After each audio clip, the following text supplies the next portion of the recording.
Call of the Void contains strong language and possible trigger warnings and is intended for mature audiences. Listener discretion is advised.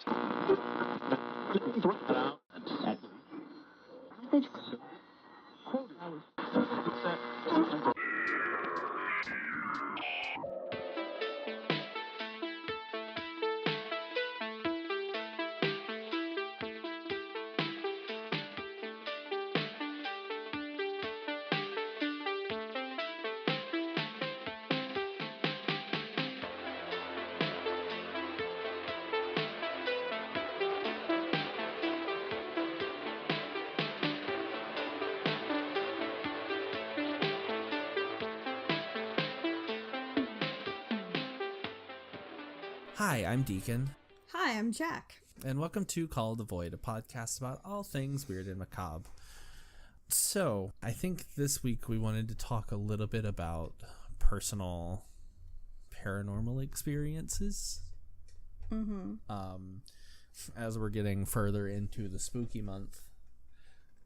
Yes. I feel like we should probably have somewhat of a discussion about our own personal paranormal experiences. Yeah. So, do you want to go first, or do you want me to go first? I want you to go first. Okay. So, I've had quite a few weird experiences.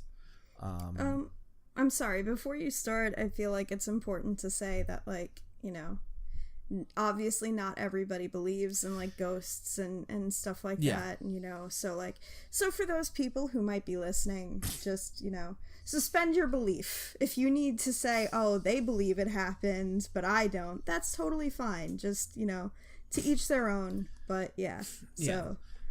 I personally have had a lot of, like, really weird experiences and things happen before that I've not really ever talked about. One of which being fairly recent. Is it the one I know about? It might be the one you know about. That happened when it had snowed. Yes. Yeah, that one freaked me the fuck out. So a bit of backstory. My next door neighbor had lived there for quite a while. This guy was sort of a bit of I guess a crazier old man. But we would, like, be outside in our own yard, and he would, like, call out and scream that we were going to come into his yard and steal his lawnmower or whatever. But I mean, he was fine at first, and then I guess after a while, he just started behaving really weirdly. He got a puppy it was a stray puppy, and he was, like, taking care of it for a while, and we, about a couple days later, we kind of found it hanging from a tree outside, and the police were called on him. He was arrested. Came back, and he was still kind of odd, but a lot more secluded. And we don't know really what happened or what went on, but there was a person who was coming by from, like, a local church to give him food and stuff like that, and they came over here and knocked on the door and was like, hey, you know your neighbor's dead, right?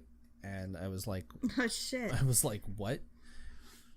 So I went outside and looked, and, like, I don't know, like, it looked like he was, like, running from something and had fallen, or, like, there was stuff still in the house that he looked like he was doing, and he kind of, like, dropped everything and was running. But yeah, so I called the police and everything, and they, asked me, like, whether or not, I had seen him recently, and I told him, I was like, I had seen him like just a couple days ago, you know, outside smoking a cigarette in his car, and they were like, well, that's weird. And I was like, what? And they were like, well, I mean, he looks like he's been dead for a while. Like, Oh, shit. yeah, apparently it looked like he had been in there for about a week. And I was like, that's really strange, because I literally remember seeing him like not too long ago. And apparently they found other, you know, like dead animal bones and other dead animals like hanging in windows and stuff. And there was a lot of weird writing on the walls and things like that. But after all of this happened, I went over to the house because I was like, well, you know, I enjoy creepy shit, and I want to see kind of what was going on over here. Mm-hmm. So I went in, I looked around. There was like, how long would you say it was between, like, was it like months or years or whatever after he died, like, that you did this? Oh, it was like 2 weeks. 2 weeks? Yeah, like 2 weeks later. Okay. And I went inside and kind of looked around. There was like some weird VHS tapes everywhere and shoes strewn out all over the place. I mean, this place was a clutter factory. Yeah. Originally, there were like, you know, those houses on like those clutter shows where people have like just trails that they can walk through the house clear, and everything else is just trash and gunk. Yeah. That's what the inside of this guy's house was originally. Mm-hmm. And they cleaned it all out, and, you know, some stuff was left, but a majority of it was cleaned out. But as I was looking around, like, there were some weird knocks and bangs, and I started recording on my phone some of it. Mm-hmm. I believe I actually sent you the video. Yes, that's part of the reason why I asked how long it was, because when you sent me the video, and I remember I was scared to even watch it. Like, I was like, there's a hell of a lot of nope here. I was under the impression that he had died, like, you know, like a couple years ago. I didn't realize it had just happened. Yeah, this was just a couple weeks later. Oh, shit. But looking around, like, there was, like, I looked in one closet and basically screamed because there was a teddy bear just kind of barely positioned, like, in the attic crawl space of one of the closets. Mm-hmm. And it was, like, looking down. Fuck this shit, I'm out. Yeah, I freaked out. And I mean, the whole experience was absolutely terrifying. The place still creeps me out.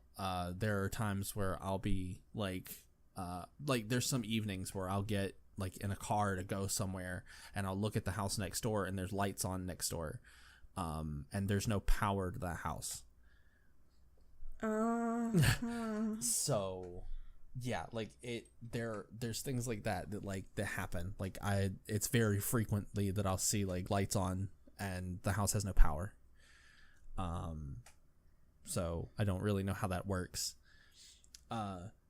But yeah, so in like the end of November, beginning of December, it started snowing here for the first time. And in the middle of the night, one night, there were knocking. Like there was like, it sounded like somebody was just tapping on the window at first. And I looked outside and I didn't see anybody out there. And I was like, okay, that's weird, whatever. And I turned back around and I laid down. And then it was like full fist banging on my window. And I was like, what the fuck? So I went outside, like opened the door, had a flashlight, looked outside, and leading from the guy's house to my window very specifically were footprints in the snow. Like barefoot human prints in the snow walking over to my window, and there were none leaving. Oh my god. So I obviously freaked out, but it was also like still snowing overnight, so all of that was gone by morning. So whenever I tried to explain what happened to my grandparents and showed them, you know, I mean, there were imprints in the snow, but you couldn't make out like the full print like you would originally. But yeah, like this happened like last November, December. Yeah. And it's one of the most recent like weird spoopy things that I've had happen, besides the whole like I mean, this happened like immediately after, if I'm not mistaken. This is immediately after I actually like sent you the video of that guy, but like directly after like I went into that guy's house, there was the like sound of a wreck on my road that I went outside to investigate. It was like during a thunderstorm.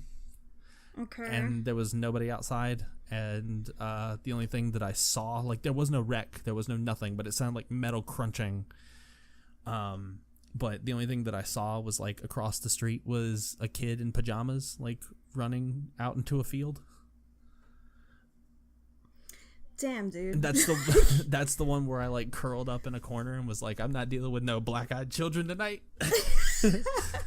Like, honestly, sometimes, like, and we've talked about how, like, I think it was last episode that we talked about how, I'm kind of a walking contradiction, and one of those walking contradiction kind of things is I'm super solitary, I'm an introvert, I'm very reclusive, I would prefer not to leave my apartment unless it's absolutely necessary, and very rarely do I choose to go out and socialize. Yeah. And yet I live in one of the most densely populated cities in the world and love this city and everything. And yeah, this is one of those times where I am just so grateful to live in a city. Yeah. I mean, I don't know. I don't know if there's something about rural areas that are like very scary, or if it's weird, or that we're just prone to having odd shit happen. Yeah. But there's been like, you know, I've pretty much lived like really close to heavily wooded areas basically my entire life.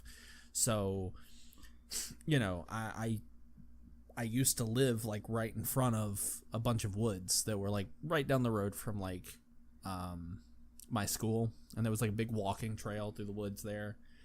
Yeah.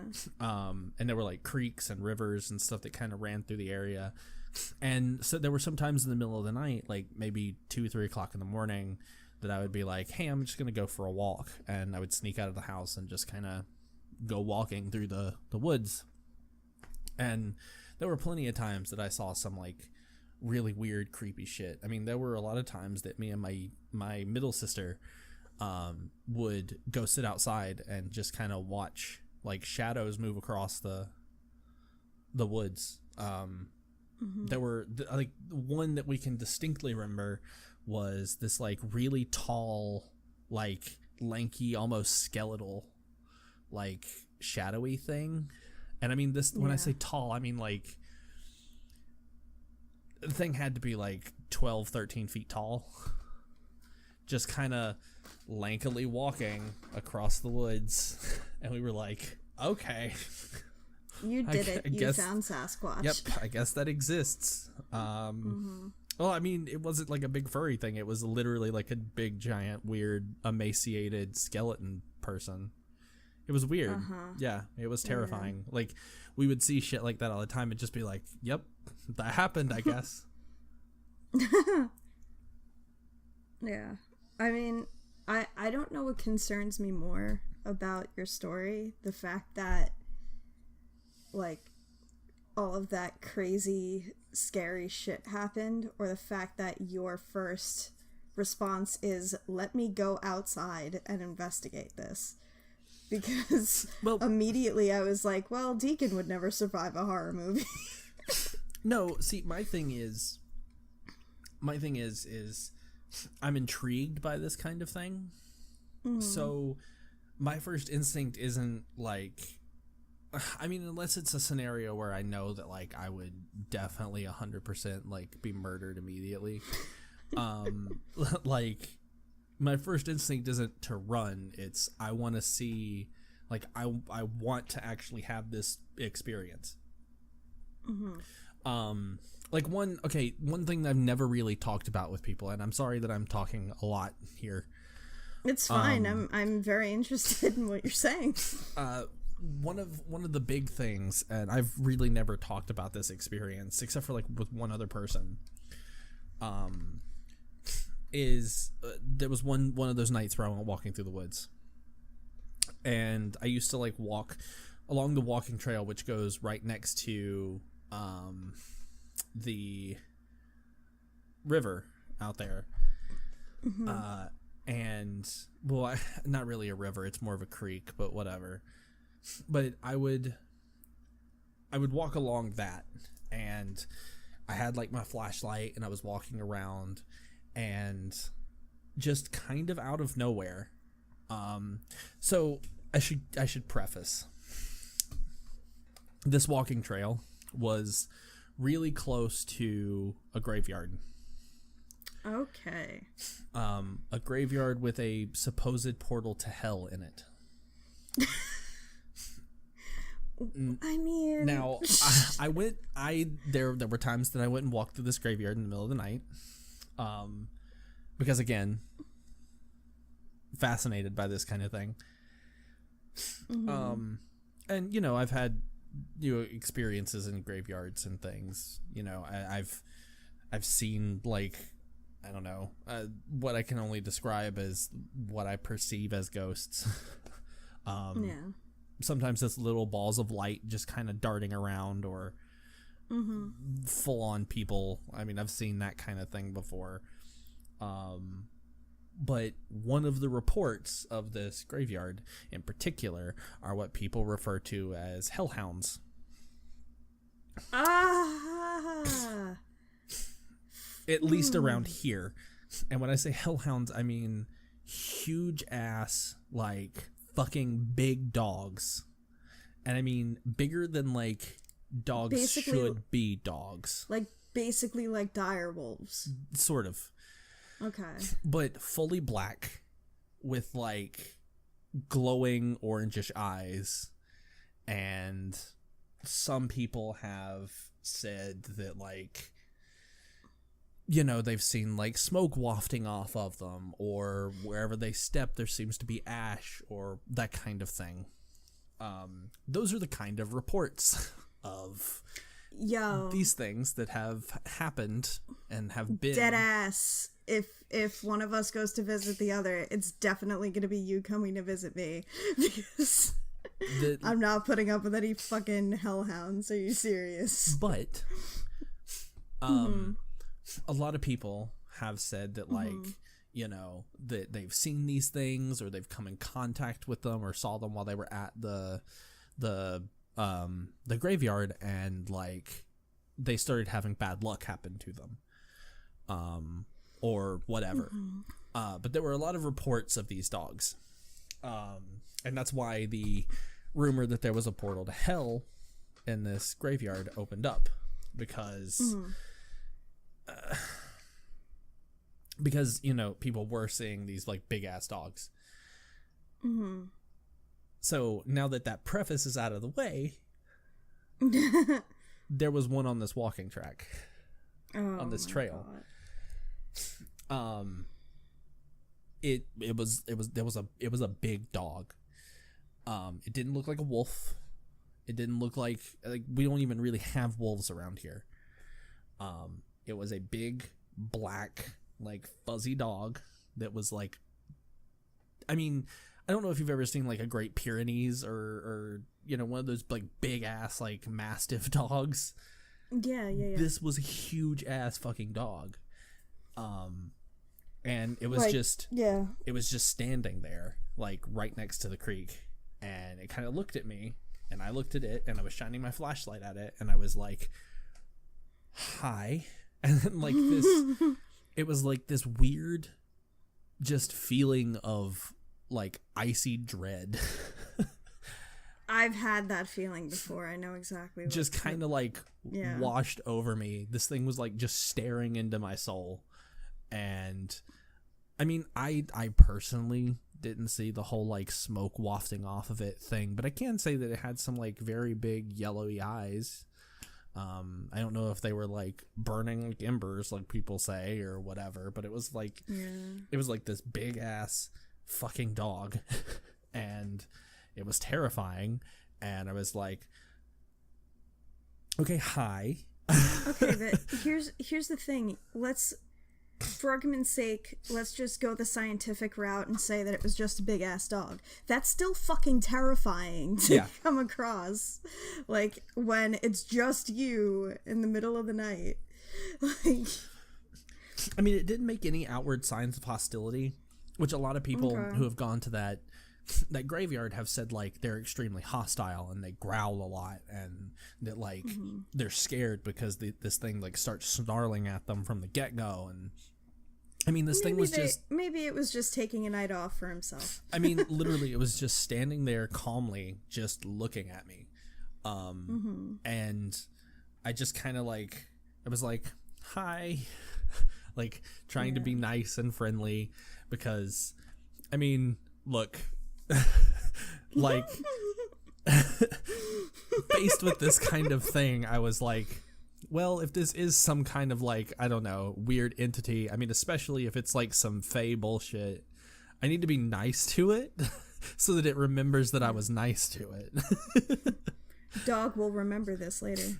But no, like, I was just like, hi, how are you? I will leave you be. I'm just going for a walk. I hope that you enjoy your evening, kind of thing. And then I kept walking past it. And like, it watched me the whole time I was walking away. And I kind of like kept an eye on it for a little bit, and it just kind of walked off in the other direction, and kind of vanished into the night. And I was like, okay, this was a thing that I'll basically remember for the rest of my life. Yeah. So, I mean, I don't know, like I've had some like really, really unique experiences. Yeah. I mean, my sister has also sort of kind of been into like, I don't know, she's been interested in sort of paranormal experience sort of thing. Like when I was a kid, I always like wanted to have like ghost experiences, and I know that I'm like a weird freak for saying that, but I wanted to experience things like that, and I have, you know, I've had my fair share. I've had my fair share with a couple friends. Like, we were driving one night under a bridge, sort of a notorious bridge around here. Okay. But we were. I'm not gonna say the name. I might say it off, you know, camera, but or not off camera, but off mic. Off mic. Yeah. But needless to say, apparently a woman drowned there a long time ago, and shit. You can only imagine what this thing is called. But anyway, we were driving along under this bridge, and like it was this, like, as we drove under it, there was a face. Well, we saw this like white figure like jump off of the bridge towards the car, and all we saw was this like really scary, like almost demonic face. And then we just like, so our friend was making the joke. He was like, okay, we're gonna go under this bridge and we're gonna turn off the car lights and blah blah blah, and he did. And the moment he did, we saw that white figure just jump off the bridge, and we saw that face just get like right up into the windshield and then disappear. And we kept going, and it was just, he turned the lights back on and he was like, I'm never doing that again. And we sat in silence for like the whole rest of the car ride. Yeah. Yeah, I'd imagine.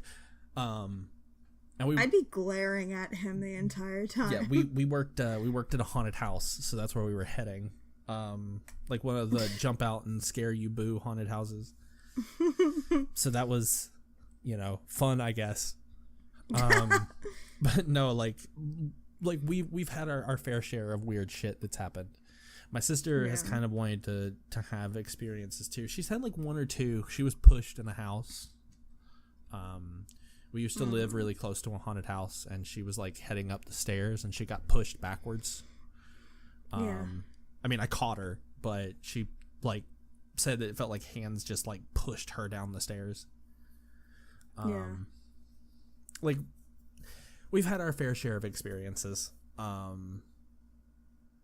yeah, I mean, I enjoy this kind of thing because it gives me a story to talk about later, Yeah, like that's how I feel about a lot of things that have happened, because like, I don't know, like, okay, for example, like the Halloween party that never was, like that day sucked, like 2 of the people involved in it were really, really sick. I was one of them. I was comatose on a futon for most of the day, like, and I only woke up like because we got there pretty early in the afternoon, and I was passed out on and off for like hours. Yeah. Being taken care of by strangers who happened to be just wonderful people, thank God.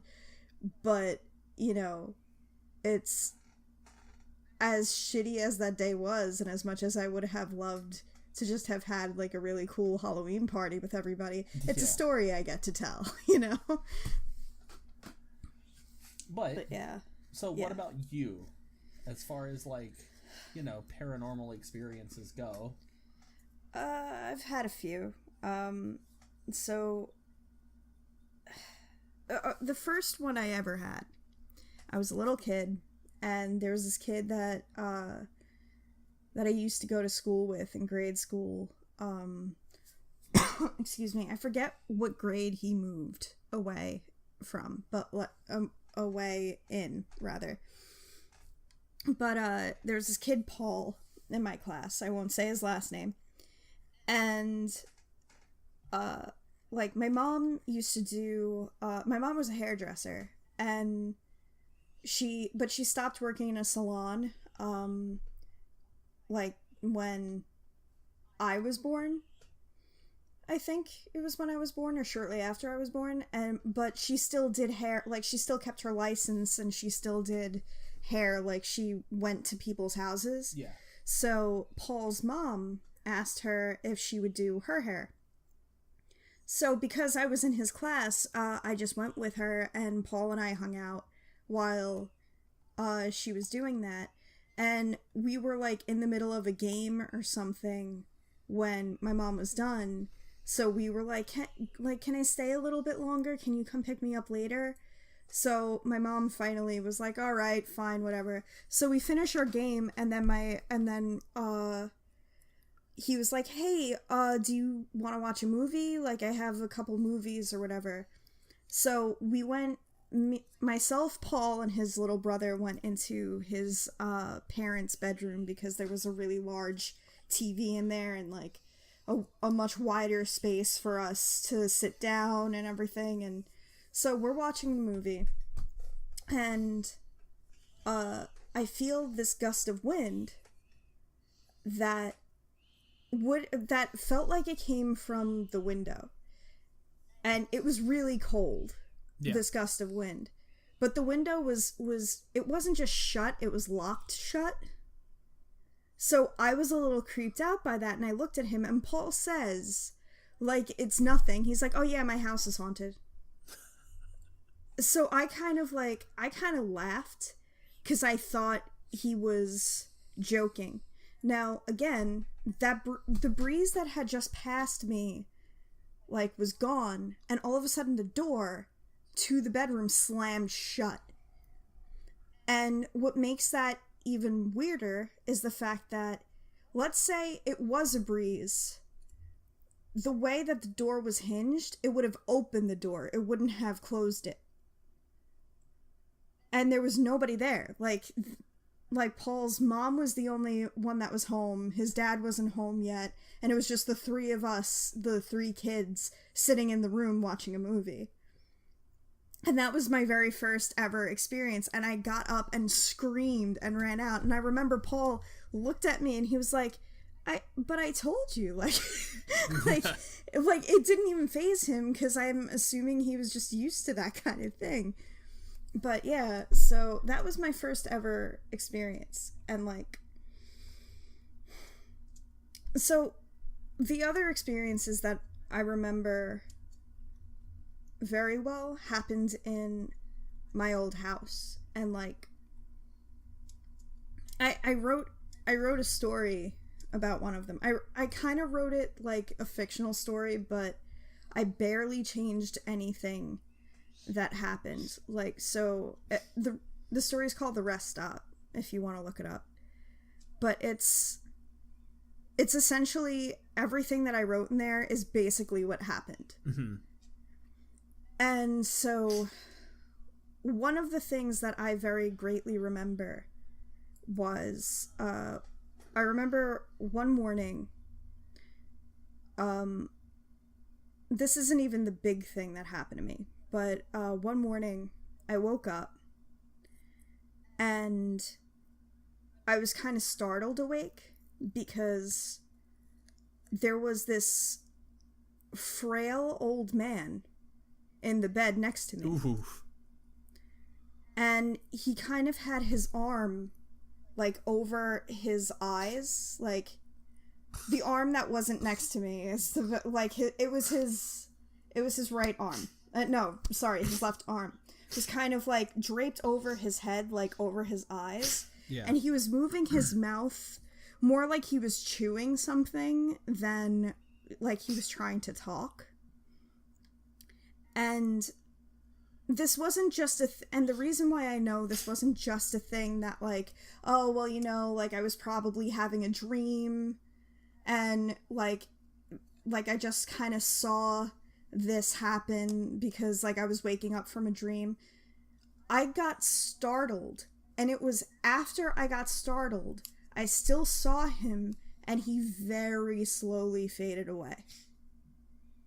Very slowly. But when I tell you that I saw, like, it was as real as like it looked like an actual human person was next to me. Yeah. And that was one of the most terrifying things that had ever happened to me. And I was very small at the time. Yeah. But like all of the stuff that happened in the house didn't happen until after my grandmother passed away. And like, she didn't die in the house or anything, but like, I feel like that was probably some kind of significant event or catalyst that somehow like made this stuff happen, and I'm not even sure how that would be. Yeah. In the story, I kind of wrote that like I feel like maybe all of these people were kind of, or spirits were kind of drawn to our grief, because like my grandmother was a super strong person, and the way that she died and everything, it was just like watching her get weaker and weaker. It was just, yeah. And she was the head of our family. Like, she was our matriarch. She was, you know, so like it was obviously like anytime you lose somebody that you were close to, it's a really hard thing, but like we were beside ourselves. Yeah. And there was like a little bit where like we all kind of felt lost a little bit. But and that's the only thing I can think of like why this would be happening, because otherwise like it was a brand new house. Nobody had ever died in it. It wasn't like it was built on a graveyard or something like that. Like, there would be no other reason why this stuff would be happening. Yeah, I mean, well, there are, you know, cases where people have been like, oh, well, I was doing this thing and I don't know, like I I'm a sensitive myself and things were just drawn to me and followed me home, or or a situation where they were like, you know, a super traumatic thing happened or whatever, and their grief attracted people. That kind of thing like happens a lot, especially with people who are more, you know, sensitive to the paranormal. Like, oh yeah, and I'm an empath, which is one of the worst things. Yeah, I mean, so I've always said that, like, I don't know if I want to believe that I myself am, you know, a sensitive, but I've had more paranormal experiences than you could shake a stick at. So, well, that's the thing. The like, average even person, even if you take away like the paranormal, like whatever paranormal connotations or whatever away from the term empath, like, there are just some people that are like highly empathetic toward people. So, like, I mean, obviously because of the experiences I've had and because I do believe in ghosts and the supernatural and all that jazz, you know, I would say that I am a sensitive as well. That's part of my empathy. Yeah. But, like, you know, I, like, sympathy pains is a thing that I experience. Yeah. Like, my mom cut her pinky open once on a jar of jelly that had fallen and broken, and she needed stitches. And when I tell you that, like, every nerve in my body felt like it was going off to the point where, like, my knees were buckling, I just felt incredibly uncomfortable, and parts of me were just, like, my back and everything, like, my hands, like, there were parts of me that were just in pain. Yeah. Just because of that. Like, I experienced that stuff, and I genuinely experience it in a really, really big way. So, you know, like, so I can totally see that because, like, I'm a very empathetic person, and, you know. Sometimes people, like, you know, unknowingly open up doors and draw things to themselves, and... Yeah. Yeah. Exactly. So... Excuse me. So, the big thing that happened, which is why I wrote the story, it's one of the most terrifying things that's ever happened to me. So, I mentioned that this all started after my grandmother passed away. So, when she passed away, like, my house was divided into two separate parts. There was, like, an apartment, which is where I grew up. And, like, that was my part of the house. So it was my mom, my dad, myself, my brothers. And then the larger part of the house was my grandparents' part of the house. So after my grandmother died, my mom asked me if I would be okay moving into the larger part of the house, so this way my grandfather wasn't alone. So I was like, yeah, okay. I don't remember exactly when this happened. I don't believe it was right away, but it was a little while after the fact. And so I moved in, and I moved into the master bedroom of the house. Mm-hmm. And even this didn't happen right away, if I'm remembering things correctly, because, and I've mentioned this once before, my sense of time is really bad, so, you know, but yeah, so I don't remember exactly how old I was when this happened, but I was 8 when my grandmother passed away. That much I do remember, but, you know, so I was getting ready to go to school one morning, and I'm brushing my hair, looking in the mirror, and I see something. There's a chair. There was a chair that my grandparents kept in the corner of the room that just had, like, spare blankets and stuff on it. Yeah. And as I'm brushing my hair, Wow, this is actually really kind of hard to talk about. I can't believe this. So, as I'm brushing my hair, I notice something white on the chair, like on top of the blankets. Yeah. And the more I consider what it is I'm looking at, it has a face, and I realize that it's a head. It's just a human head. And I freaked out, and I turned around, and there was nothing there. And, you know, the blankets that were on the chair, there was nothing white that it could have been. There was nothing, like, you know, like the blankets were like pink and like red and blue, and like, you know, they were really colorful blankets. There was nothing that I could say, well, logically, this is what it was. Yeah. You know, so I was obviously startled, and I turned back, and then I looked into the mirror, and there was nothing there. So I basically, like, when I had to leave, I bolted for the door, and I remember just telling a bunch of people, like a bunch of my classmates, about it, and trying to like draw out a diagram so they could see what it was I was talking about, because I was just so freaked out. So some time passes, I don't even remember how long, and I've kind of forgotten about it by this point, because it had been a while. Yeah.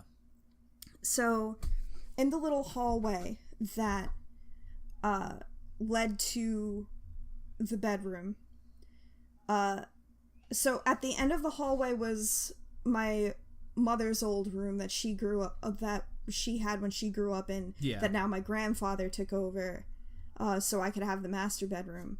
The master bedroom was off to the right of that, and in the middle of the hallway, there was a door that led into a little, like, in the story I call it an office room, but like my grandfather had converted it to like this little room that had like 2 chairs in it and a TV, you know, just so he could, like, you know, have a little space to himself. Yeah. So that door usually was open. So one day, I'm walking to my room, and I pass it, and out of the corner of my eye, I see a very tall, white body of a human who happened to be missing his head. And once again, there was nothing white around there that it could have been. There's no, like, because that's the thing, like, I will, whenever something like this happens, even if I don't do it at the time, I will think back and try to figure out if there was anything that could have caused it, like, logically. And there really was nothing. So I freaked out, and I ran down the stairs, and I had to have somebody walk me to my room at night, because I refused to pass the room by myself. And that happened for like a couple of nights, that my grandfather had to basically walk with me past the room for me to actually go to bed. Yeah. And, you know, it was this thing where, like, even up until I moved out, every time I passed it, I just had this overwhelming feeling of dread. Like, something was there, something was watching me, something was waiting until I wasn't aware of it anymore. And that's the thing, like, I might have kind of forgotten about the first thing because, you know, kids are resilient and they move past things. Yeah. You know, but by the second time I didn't. But here's why. Part of why I didn't. So I had a friend, and in the story I call her Lily, and I will continue to call her Lily so I don't use her real name.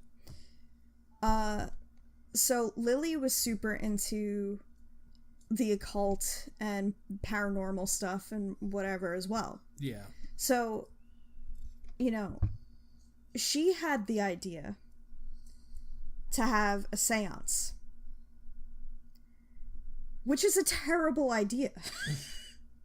I mean, like, I don't think so, but okay, I but relish like these you have opportunities. okay, but like here's the thing: you have a thing that you know in your heart of hearts is a bad thing, is antagonistic, and you want to do that. So like, you know, it like Ouija boards, all that shit, like don't fuck around with it. Cause like even if you don't believe in it, okay, what if by some very slim chance you're wrong and it's real, you know? But anyway, so I'm over her house and I'm telling her about it, and she was the only person I really told about the second thing. Excuse me. So she's like, yeah, let's have a seance. And I'm like, what the fuck? Because at the time, I had never even heard of it. Like, I had no idea what that was. And she's like, yeah, you know, I do it all the time. And she told me how to do it. And she set us up with, like, salt and candles and all that stuff. And so my thing was, I am going to see if I could talk to this person. I'm going to see if I can, you know, see what the deal is, if he'll leave, you know.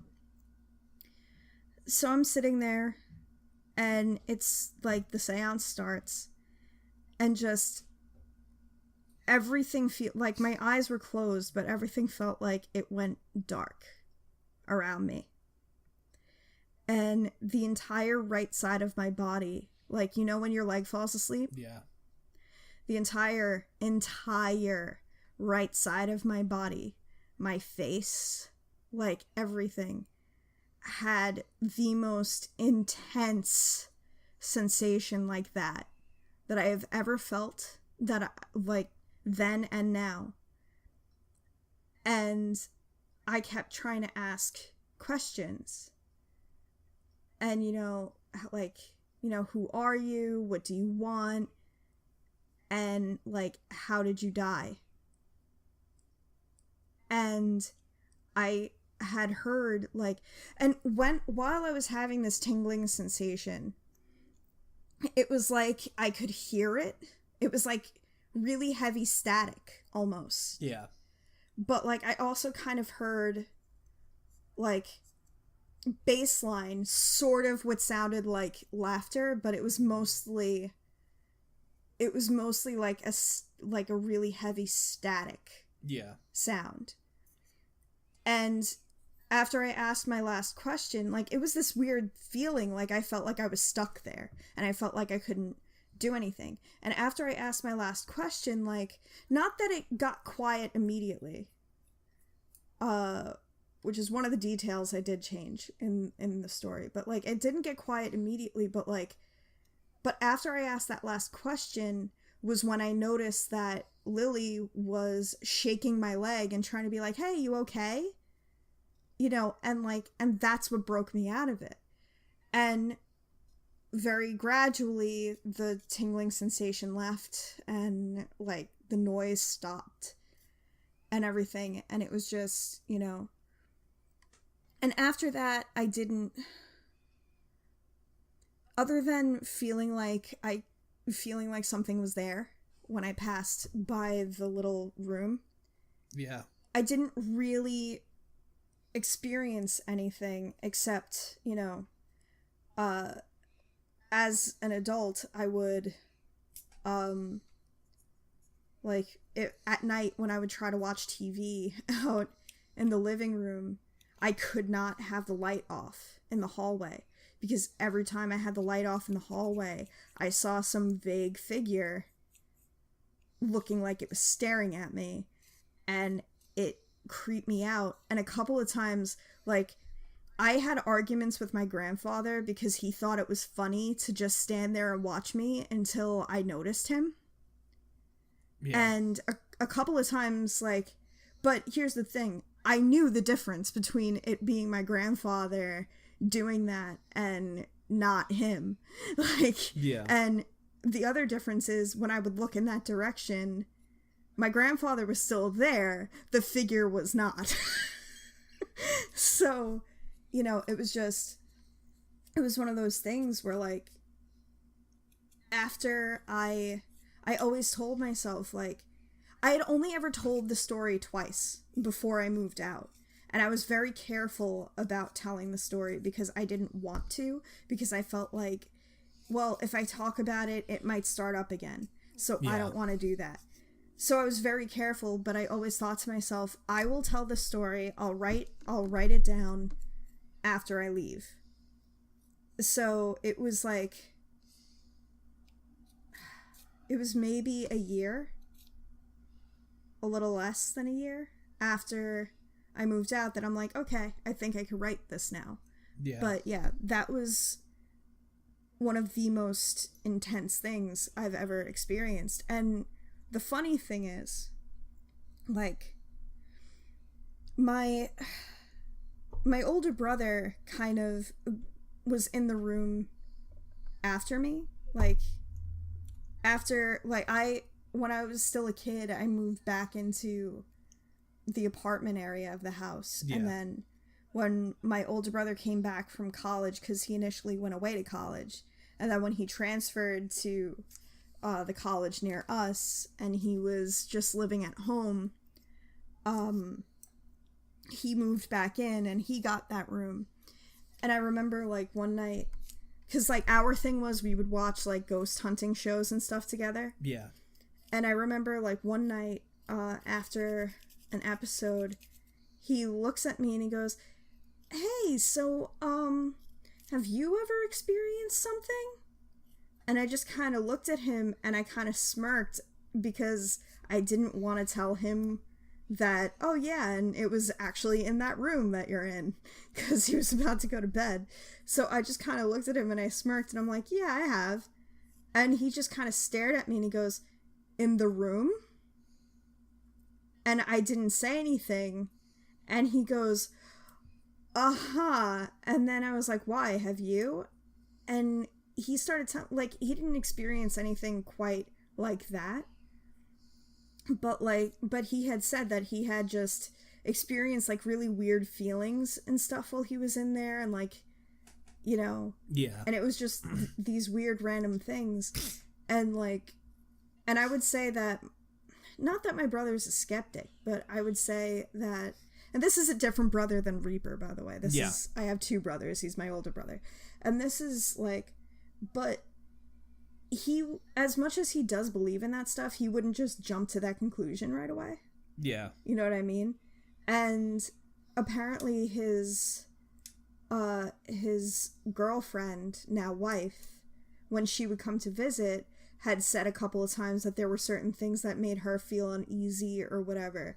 So, you know, I wasn't the only one. Yeah. that experienced something, but I don't know, maybe it was because I'm an empath, but I experienced some heavy shit with all that stuff. Yeah, I mean, like I said, I'm the type to sort of relish in those kind of experiences and to be super excited when that kind of thing is happening to me, and I'm, like, really happy to be in it because I'm like, I really love this.